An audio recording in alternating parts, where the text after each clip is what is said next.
Hi, friends. Just reaching out with some hope and some encouragement for you today. I want to share a little bit about what my week has been like.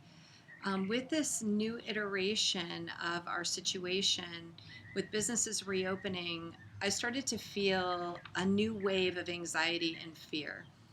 I was wondering, should I reopen? Should I allow people to come together for my classes, my trainings? And um, it left me feeling very unsettled. I had this absence of peace.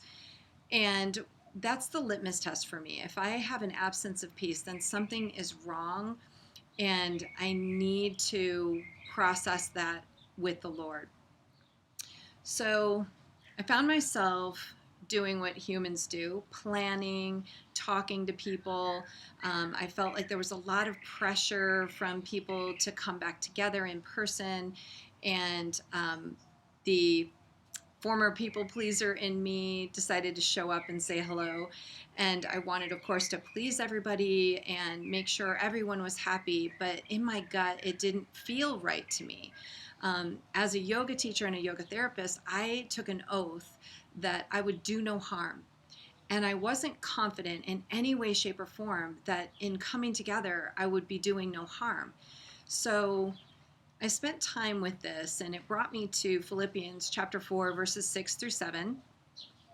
Do not be anxious about anything, but in every situation, by prayer and petition, with thanksgiving, present your requests to God. And the peace of God, which transcends all understanding, will guard your hearts and minds in Christ Jesus. You see, that absence of peace was an indicator that I needed to pray. I needed to go to the Lord with this. He was the one who would guide my steps and tell me what to do. And by prayer and petition, the Lord did give me an affirmation that this is just not right for me at this time. And it's okay. I don't have to please everyone.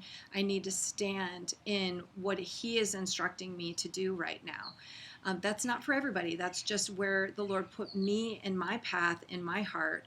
And so I ended up having this peace that may end up being unpopular, and that's okay.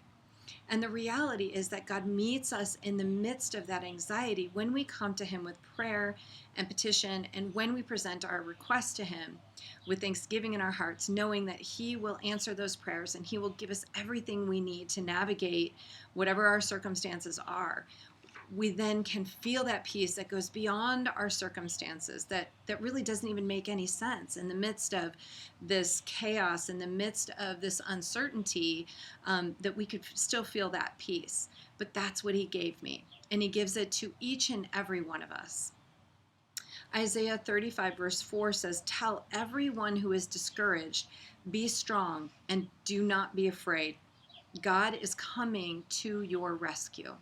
So that's my job today, to tell everyone, to tell you not to be discouraged. Be strong, don't be afraid, and be reminded that God is coming to your rescue. Until we meet again, my friends, God bless you and keep you safe.